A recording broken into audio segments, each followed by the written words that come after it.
Hey everyone, it's Lee with Data Driven Fit, and we're here today to talk about the hip hinge. So what is the hip hinge? When you initiate your movement for a squat or a deadlift, one of two things happens. Your knees move first or your hips move first. And we like the hips to move first for a couple reasons. Let me demonstrate. So in a proper hip hinge, the hips are going to start the movement, which is going to stabilize your low back, and it's going to give your knees more protection. If we compare that to a more of a quad dominant or a knee movement first squat or deadlift position, you can see that my knees come forward and the muscles on the back of my legs and my hips don't have a chance to engage properly. This means I lose stability in my low back, and I also have a greater chance of having knee issues with squatting or deadlifting. So stay tuned, we're going to go through my favorite progressions to improve your hip hinge. Okay, the first couple of drills I like to use are ones that just help clients get a feel for what that hip hinge feels like. So an easy one to do is karate hands.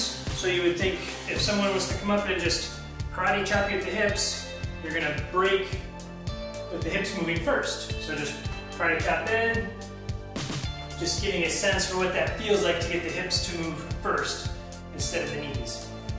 So the second drill we like to do is coming down on your knees and sit back on your heels. For this drill, you'll squeeze your butt to come up to the standing or the kneeling position, and then back down, back up. This one helps you understand what it means to get those hips to move first, since the knees are in a more stable position. So you can amplify this drill a little bit by using a band around your hips. We'll start with the kneeling position.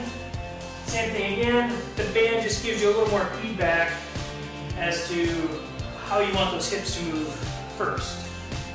You can progress this into a standing version. Lean back. Squeeze the butt to return to the top.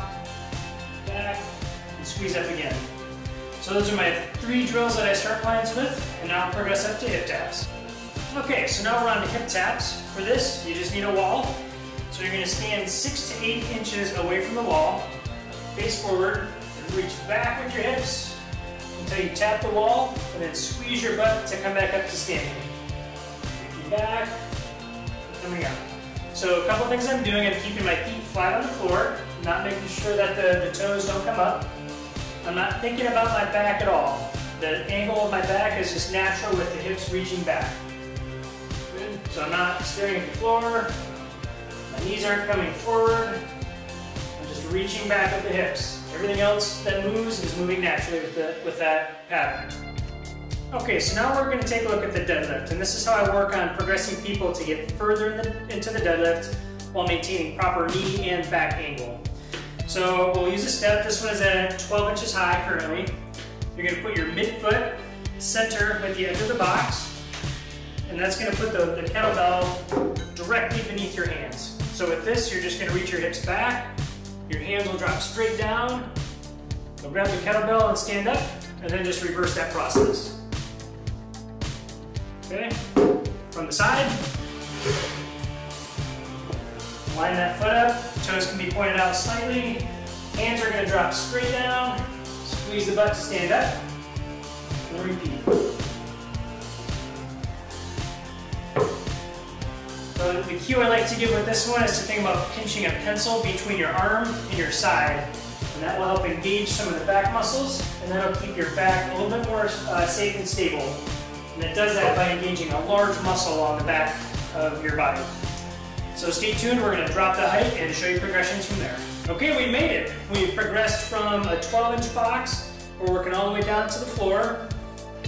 Everything else is going to stay the same here, right? We're going to get our foot lined up, so now I look at the handle of the kettlebell and I line it up with my midfoot.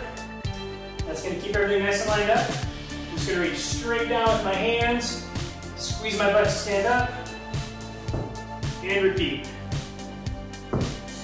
Looking for a good strong squeeze in your butt on the way up. Keeping your back engaged by thinking about pinching a pencil between your arms and your side.